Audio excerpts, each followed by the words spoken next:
Okay, this video is Chapter 5, Epidemiology, from this book, The Medical Reformation, Vegan Renaissance Bible by me.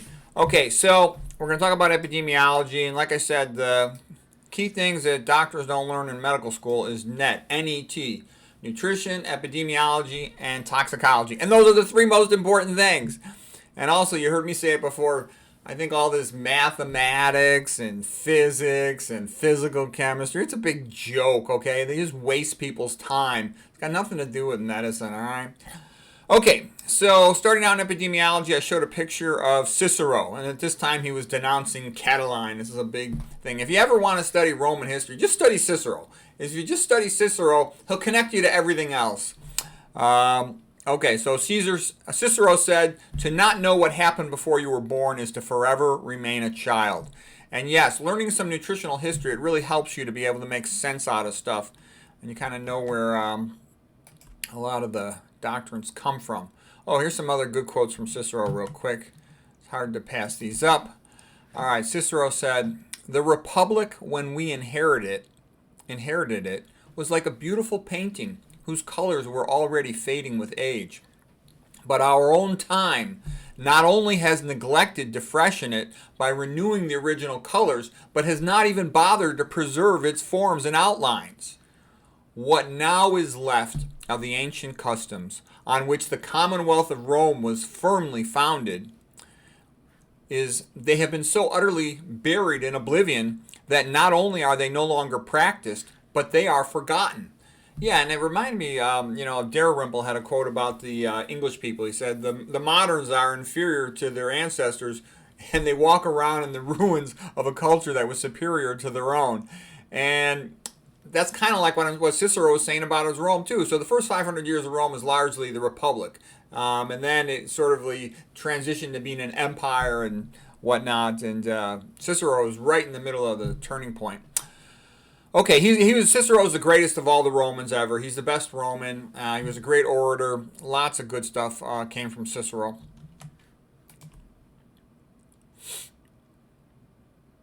I brought him up for the sake of talking about history. Okay. Let's see. Oh, as far as if you want to read one book about epidemiology, you don't even need to read the book. Just go watch the videos for Dan Buettner of National Geographic. So he talks about what were referred to as the blue zones. He was a writer for National Geographic. They picked out what they felt were the 5 healthiest populations, had the most people in their 90s and 100s who were still physically fit and mentally sharp. And he said on his original videos that they ate 95% or more plant-based. On his more recent videos, he starts saying 90%. And that's a common thing that people will tell you more close to the truth when they start out. And then they sort of get pressured and start wimping out the more time goes by, and moving from 95 to saying 90% plant-based. Okay, they all walked around a lot. They all had a strong sense of family and community. They were all religious. All of them kind of lived, sort of in a relatively rural place, except for the Seventh-day Adventists who live in Loma Linda, a suburb of Los Angeles. The other thing is, this modern world stuff, diversity, getting all hyped up.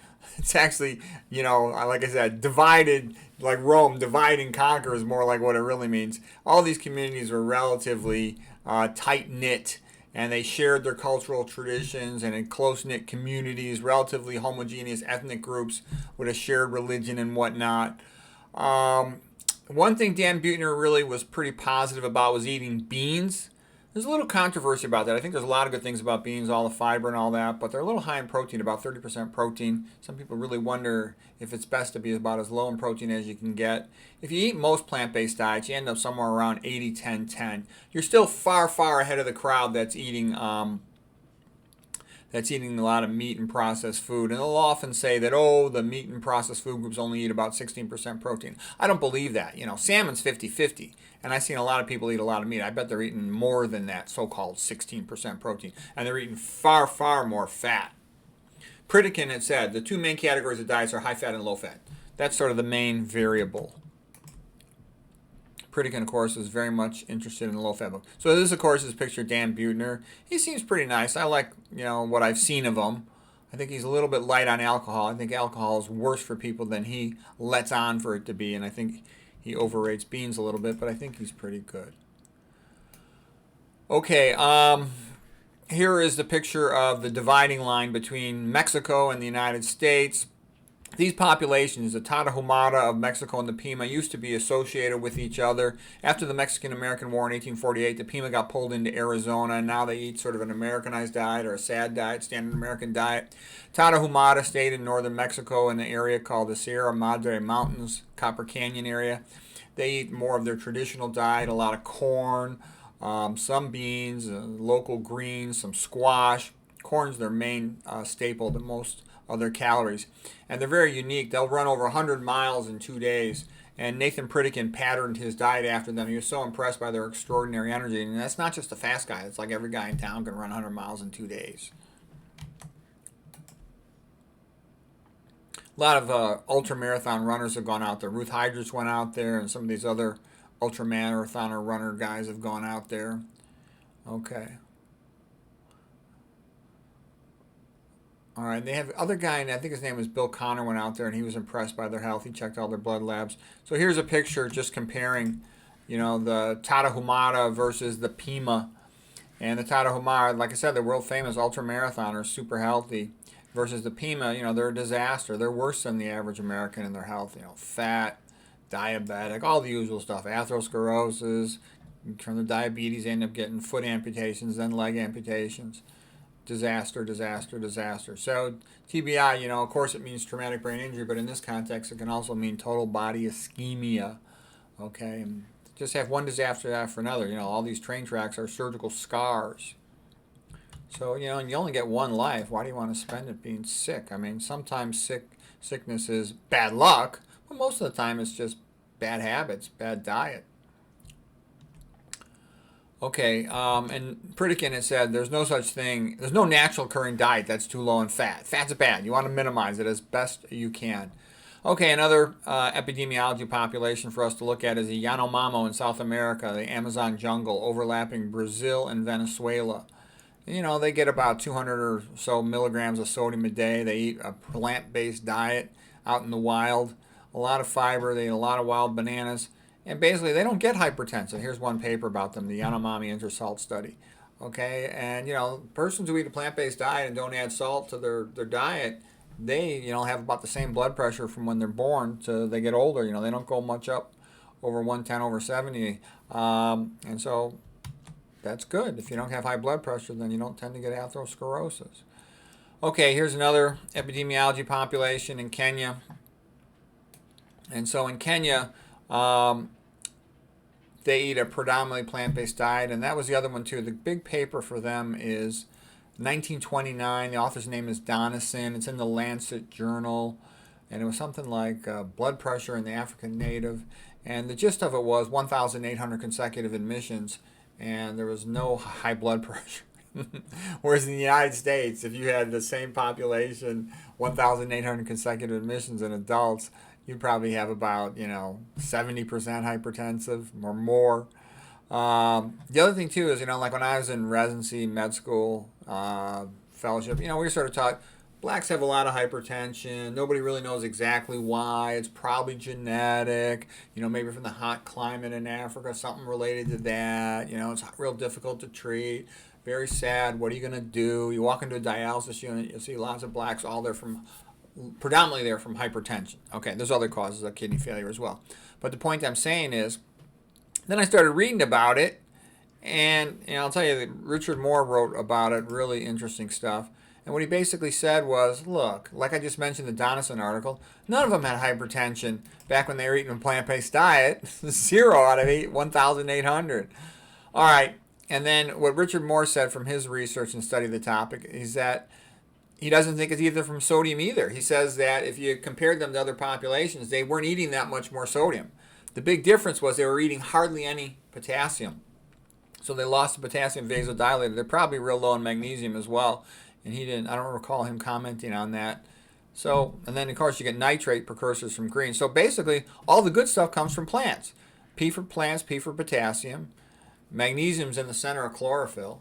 And the plants, like the greens in particular, have the nitrate precursors that get converted in your mouth to nitrites, in your stomach to nitric oxide, systemic vasodilator. So, and also go get some sunshine, You get subcutaneous nitric oxide precursors released into your blood for vasodilation. Just like when you walk out in the sun, you get that pleasant feeling. So all the good stuff comes from plants. All the bad stuff from processed food, and meat's not so much good stuff. Okay, so that's the answer. That's what they need to do, is eat more plants. It's not rocket science. And the fact that hardly anybody knows that, millions and millions of people die because of that. Millions and millions all the time. And nobody knows it. And I also got news to you. I know lots of doctors and lots of other people in the healthcare business. No one ever invites me to talk. And they know, and it's funny. They all talk to me personally, say, "Oh, that's great, that's great, that's great. Thank you for teaching me. Thank you for teaching me." But I never get invited to speak in front of a group because, this type of knowledge, there's no money in it. And nobody really cares about all these poor people, okay? There's no money in helping poor people. There really isn't. It's kind of bizarre, but it's true. Help the insurance company and the drug company, you'll get some money. Help the patients, they got no money. You might get yourself in trouble for helping the patients, piss people off. Okay, so here's the book. Best book ever written on high blood pressure. Especially, the greatest thing about this book was, of course, he goes through a lot of epidemiology and basically says what I said. He says that basically if the populations eat what they should, a lot more potassium than sodium, at least 5 times more, preferably you're going to be like 10 or more times. If you're eating a plant-based diet, you'll get far more. I think our ancestors probably ate about 25 to 1 potassium to sodium. But anyways, just getting that plant-based diet, you should handle the problem pretty well.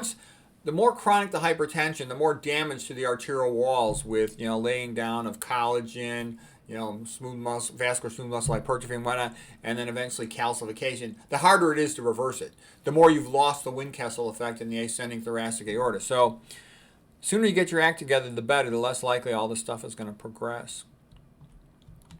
I gave a couple lectures about him too. And sort of what I'm doing with this book and with this course is I'm trying to give you a course in nutrition. This is really kind of like a comprehensive nutrition course, and I'm covering all the stuff that doesn't usually get covered. That certainly doesn't get covered in like a typical, university or in a typical medical school, graduate school of any type.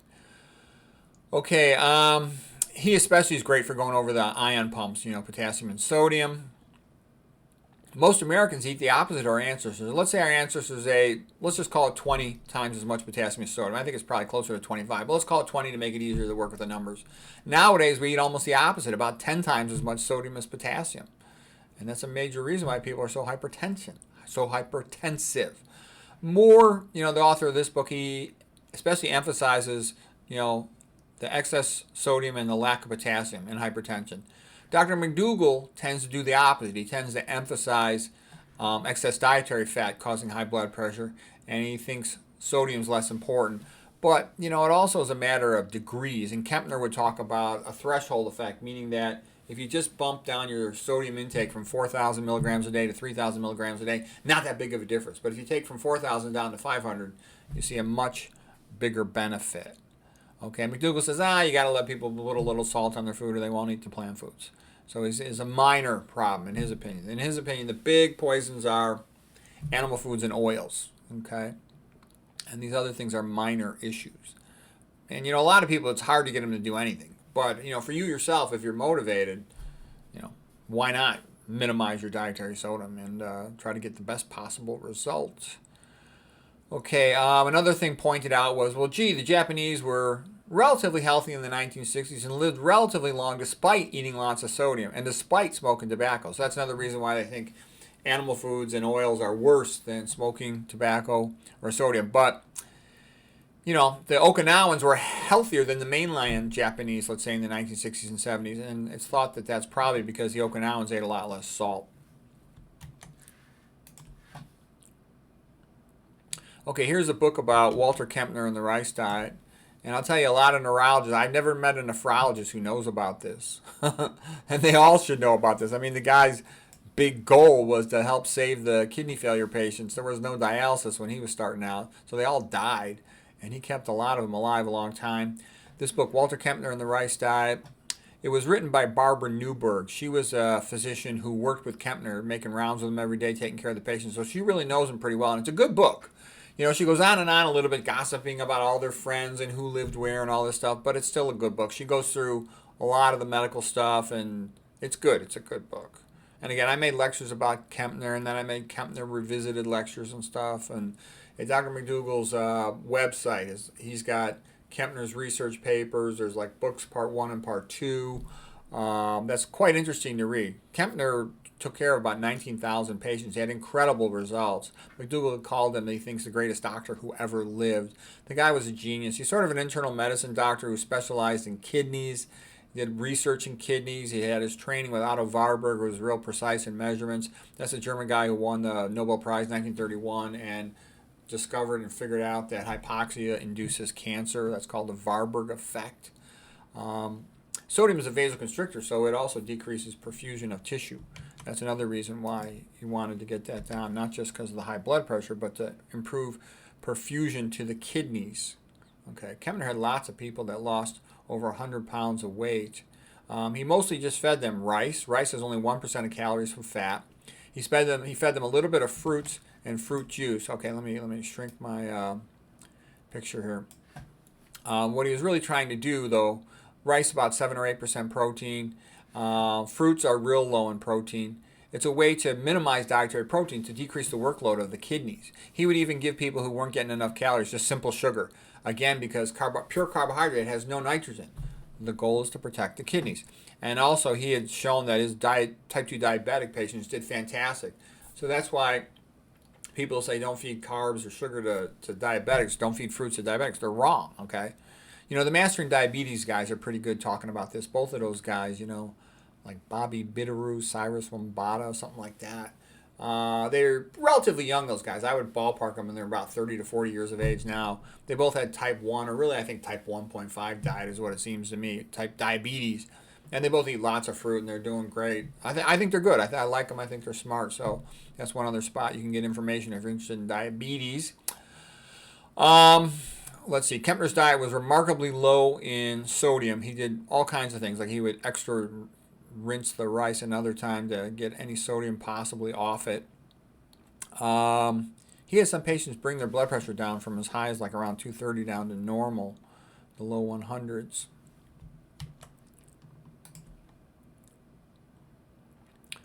Okay, in Kempner, they had the people coming to what they call the rice houses, which were just like little mini apartments that stay while he was out at Duke University, North Carolina, Durham, North Carolina, and he had tons of patients. He was the main money maker for the whole hospital.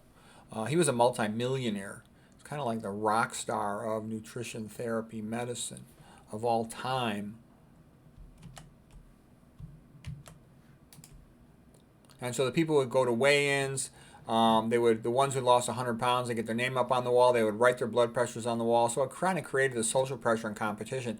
And it was a great way to lose weight. They'd go for nice walks around Durham and get some exercise. But I think I actually think one mistake at Kempner, he didn't educate the patients as much as he could have. Because I've read the memoirs and books of people who went there, and they loved it while they were there. But a lot of them regained the weight when they went off on their own. So more education and teaching could have improved that.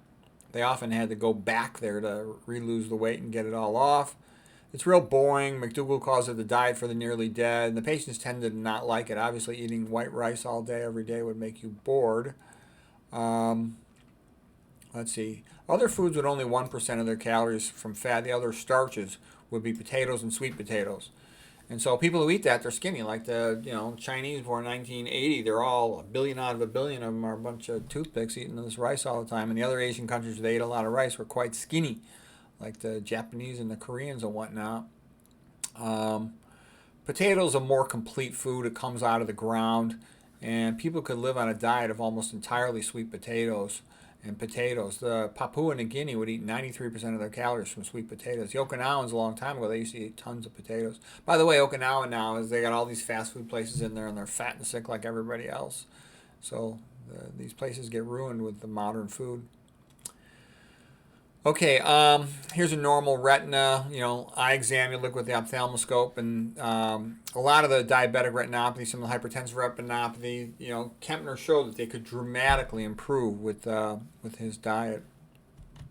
And people didn't realize that before. They even accused him of switching the order of the pictures. He had great results for type 2 diabetes and with hypertension.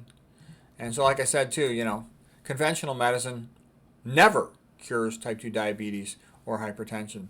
Low-fat vegan diet cures it all the time. Different people will quote you different numbers. Kempner had extremely high cure rates. Kempner, McDougall will quote you about 90% for hypertension with the low-fat vegan diet. And of course, it depends when you catch the patient. The sooner you catch them, the less chronic damage they have to their arterial walls, to the beta cells of their pancreas, for example, to their ascending thoracic aorta elastic fibers. Okay, here's just a little bit of joke. Kempner, had multiple girlfriends, almost like having his own harem. Okay, guy's a multimillionaire, and he was supposedly a really nice guy too, but he ended up getting in trouble for being accused of whipping a patient. I don't know what happened. I wasn't there. Apparently for non-compliance, she wanted him to. I don't know what happened. But like I said, he's sort of like the rock star legend guy of nutritional medicine. Okay, there weren't any good antihypertensive medications in those days. There wasn't any dialysis machine. Let's see here. Okay, the next thing to talk about is, and by the way, the story with epidemiology is always pretty much the same thing. The more low-fat plants they eat, the healthier they are. All right, the more meat, oil, whatever they eat, the sicker they are. And you take the same people, it's got nothing to do with genetics. You take the Japanese in mainland Japan when they're eating, basically you could start with a Japanese person in Okinawa. Move them to mainland Japan where they eat more salt, they get a little bit sicker. Then move them to Hawaii where they start eating more fat and they get sicker. Then move them to mainland United States and they eat more oil and meat and fat and they keep getting sicker and sicker and fatter. And it's always like that. There's other populations where they've done similar studies. Okay, and this one right here, first of all, Norway, during rationing, during like World War II, World War I, when they ration the population so they get less meat, less fats, they tend to be skinnier and healthier despite the psychological stress of the difficult times. Then when they get the meat back after the wars are over and the food's more abundant, they start getting fat and sick again. Finland in particular, there was a guy by the name of Pekka Puska. He's a doctor, and there was especially in a province of Finland called Karelia. And he basically had them stop smoking, decrease their intake of meat and dairy. They switched out their salt shakers of sodium for like potassium chloride. They taught the wives how to cook, to lower their cardiovascular risk. They gave them frozen fruits all year round, so they started eating more fruits. And they had a drop between 1972 to 1977 of 84% in their cardiovascular mortality. That's an incredible drop. I mean, the highest you could get, that's an incredible number, by the way. The highest amount you could get would be 100% loss. And they did it, okay? So that's remarkable, a remarkable improvement. Let's see, what else? Roy Swank noticed that in Norway, in the coastal areas where they didn't have much dairy, they had very low incidence of MS. But more centrally in Norway, in the center of the country, they had a lot more multiple sclerosis where they also had a lot more dairy. And that was one of the points Swank had. He said it's not this latitude stuff. Because you'll hear other people say, well, gee, the more you go closer to the equator, the hotter it gets, people get more vitamin D, more sunshine, and they have less MS or less autoimmune disease in general. But the confounding variable is the closer they get to the equator, the more plant foods they eat. And that appears to be by far the more important thing. And that's what Swank pointed out. He said the latitude's not that different between central Norway and coastal Norway, but there was a big difference in their MS incidence. And you'll also hear Swank said, he went to China around 1960 and he couldn't find anybody with multiple sclerosis because they didn't have almost any dairy back in those days.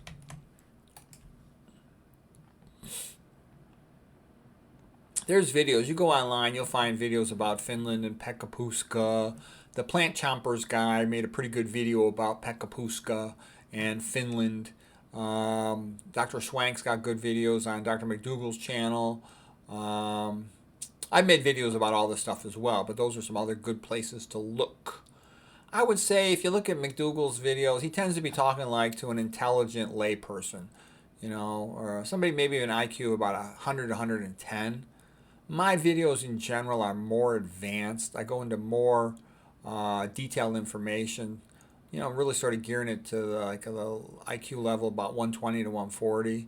And some people say, well, why do I make them so advanced or whatever? And I'm like, well, look, Only a motivated, intelligent person is going to find my YouTube channel, okay? Hardly anybody knows about me. So I'm just trying to be good. I'm never going to be popular, okay? But I do think I can be good. I actually think I could be the best nutrition doc in the world on the internet, just because I've noticed there's not that much good stuff out there. I mean, there are good channels, there are good people. Yes, I get all of that. But I just noticed there's nobody like me. And that's why I feel like I need to be on here. Okay, you know, guys like Caldwell Esselstyn, T. Colin Campbell, they're great. Ornish, they're great. Okay, and they're great researchers, all right? But they don't tend to go over a wide variety of topics in detail. And again, most people are speaking at the level of like they're trying to simplify everything. But I think there's a good benefit to add in more detail, okay? And I'll go through a big variety of stuff, and I'll go into a bunch of subjects nobody else wants to touch. Okay, plus there's tremendous peer pressure to promote all this high-fat junk food, in my opinion. Soy, omega-3 fats, olive oil, canola oil, nuts, seeds, etc. Okay, and then all the processed food nonsense, MSG, and then these supplements, omega-3s, coffee. All right, so let's see. We talked about all this other stuff. Let's see. Yeah, if a fat 50-year-old walks into a doctor's office, right away, you know the guy's going to have probably high cholesterol, high blood pressure, high triglycerides, maybe a high fasting blood glucose, pre-diabetic or diabetic, hemoglobin A1C elevated. So you can quickly get him on about 5 or more medicines, and he takes those every day for life. You're basically like milking a cow, making money off the guy. You teach him low-fat vegan and he cures himself. You don't make any money off that. Okay? And the meds don't work well. Eventually they fail worse and worse, and the guy goes for some type of surgery or invasive procedure. McDougall had a good line. He called the treadmill stress test a conveyor belt to the cath lab. Yeah, and it's pretty common that then they go for a cath, and then they tell me that you need a stent or you need open heart surgery, and they often tell me, oh, you've got a widowmaker. That's like what they told my old man, and I tried to talk him out of it, but I didn't know enough back then. And we talked about this already. A stent, you know, in the ballpark, $20,000 or more dollars. Open heart surgery altogether, about $120,000 or more. All the billing. So, you know, teaching somebody low-fat vegan diet. You know, I do it for free on the internet. If you have them come for a course, you maybe get $1,000 or $2,000 out of them. Not that much. You don't get reimbursed by insurance typically. So, like I said, I did a fellowship with the emphasis on vascular disease. I never once ever heard the vegan side mentioned. Never once, or any type of diet really. And I was talking to vascular interventionalists, cardiac surgeons, vascular surgeons, and cardiologists all the time, every week, multiple times. So it just was not there. And so there it is, the most powerful thing. And Esselstyn had commented on that. He says, it's amazing. The most common cause of death in the United States, and none of the doctors understand it, and none of them provide an adequate treatment. It's kind of crazy. Okay, and like I said, I taught myself all this stuff on my own for just reading and then later on watching internet videos. Okay, I went through all that stuff before. Okay, a little more of this stuff. Oh, I kind of alluded to this earlier. The Okinawans. Okinawa is sort of like what Hawaii is to the United States. Okinawa is sort of that to Japan. They talked about the Japanese migrant studies. The more they travel towards the USA, the sicker they get. The relatively unique Seventh-day Adventists, often abbreviated SDA, they all tend to have pretty good habits. They tend not to smoke. They tend to get some exercise. They like going on hikes outdoors together. They have good communities. They're real Christian. They have the longest lived lives of any well-documented patients, with women living about 88.6 years, close to 89 years. Men living 85 years. Average Californian at that time was about 10 years less for both, for the men and for the women. So you're probably getting about 10 extra years of life. You eat and live that way, and maybe longer than that in terms of good health years. And McDougall was working with that population too, and he said a lot of them were really sort of religious vegetarians or vegans rather than health vegetarians or vegan, meaning that they weren't all low fat, so to speak, so that they could do better than that. So if everybody does everything right, they probably can expect them to have an average life of about 90 years, maybe 95 would be a reasonable estimate. Nobody knows for sure. Okinawans were sort of second longest lived in the world, and that's what got them there, you know. Low-fat, plant-based diets. And the other thing too is you'll sometimes run into all these posers and BS artists on the internet trying to tell you, oh, carnivore, keto, paleo is a good diet, etc., etc. And the way you can kind of put them in their place real fast is just say, look, the only diet ever shown to reverse coronary artery disease is low-fat, low-sodium vegan diet. It's low-fat vegan diet, okay, like the Esselstyn diet. And to some extent, the Ornish diet was like a related project. That's it, okay? And whenever you look at these epidemiology comparisons, the vegan diet always wins. Like, look at the Seventh-day Adventists, the so-called omnivores, then the sort of vegetarians, lacto-ovo, pesco, vegetarian, and then the vegans. The vegans are the best. They're the skinniest, and they have the least diabetes, typical things like that. And then whenever you don't see it match that way, you know that somebody messed with the study. Because whenever they go back and look at it in more detail, they see somebody messed with the data or the sample set, the cohort in some way. Okinawans ate a lot of greens. They were eating at that time about 85% carbohydrates, 9% protein, only 6% of their calories from fat. Like we said, it's impossible to be too low in fat or protein, so just forget about it. Try to minimize them and forget about it is what I do. And that's recommended based on my experience, McDougall's experience as well, and the studies that they quote. Pritikin went through all this stuff in great detail. That guy was a genius, and he put a lot of time into reviewing all the literature.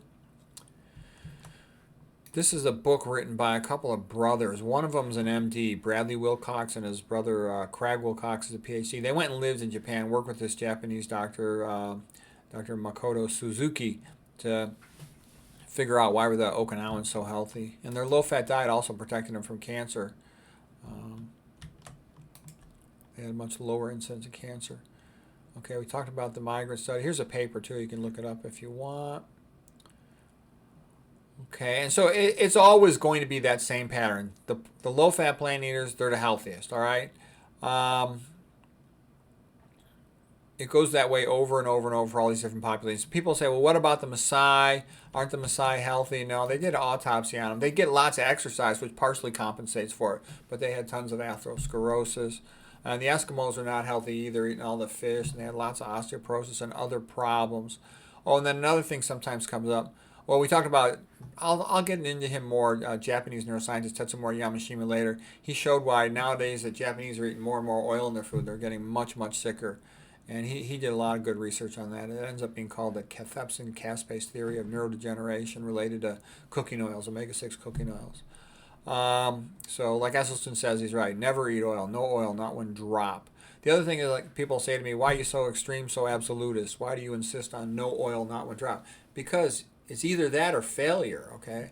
I've seen a lot of bad things. All these people who say I'm cutting down, whenever somebody says, oh, I'm cutting down, I always think to myself, lazy, mediocre, pathetic chump, you're probably not going to make it, okay? You quit oil. You don't cut down on oil. You quit meat. You don't cut down on it. You quit dairy. You don't cut down on it. Just because it's like an alcoholic saying, I only drink once in a while. If you've been sick and if you've been to the point where you're potentially becoming impotent or having cardiac symptoms, you're at risk for a lethal event, okay? And you've had a previous stroke. So don't mess around. All these diabetics, atrial fibrillation patients, and these cancer patients, don't mess around. Your life's precious, and you could hit a point of irreversible damage, like a big stroke or something, and it's harder to turn things around at that point. Okay, so anyways, the reason why I'm kind of like Old Testament, thou shalt not do this or that, because that's what works. You want to work. Like, you've heard this before. You don't tell an alcoholic you can drink on the weekends. You don't tell a smoker you can smoke on the weekends. They have to quit doing it, You don't tell your new spouse they can, see their old squeeze on the weekends. No, they stop doing that, okay?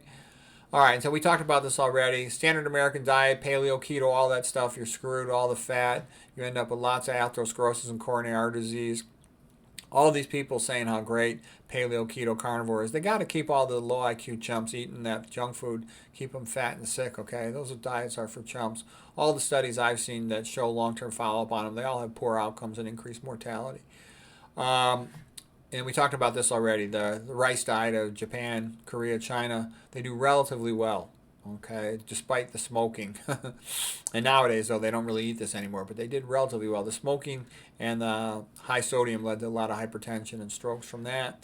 The diet of India, they have a lot of plant foods, and that's good, but they often eat a lot of fried foods, and that tends to get them in trouble. Low-fat, low-sodium vegan diet, that's the best. They're just better off, like, for every health category. And yeah, there's tons more stuff that we didn't go into. The Simani is a population that ate largely predominantly plant-based. They had the best cardiac calcium scores. If you go back and you look at the Egyptians, the mummies, the rich ones that were rich enough to become mummified, they would have coronary artery and aorta atherosclerosis calcifications.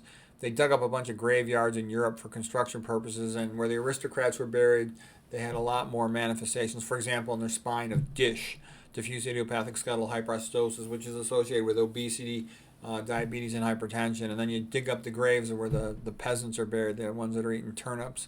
They had much less DISH, suggesting they were much less obese, much less diabetes, atherosclerosis, and whatnot. Okay, so that's the end of Chapter 5 on epidemiology. Hope that was helpful.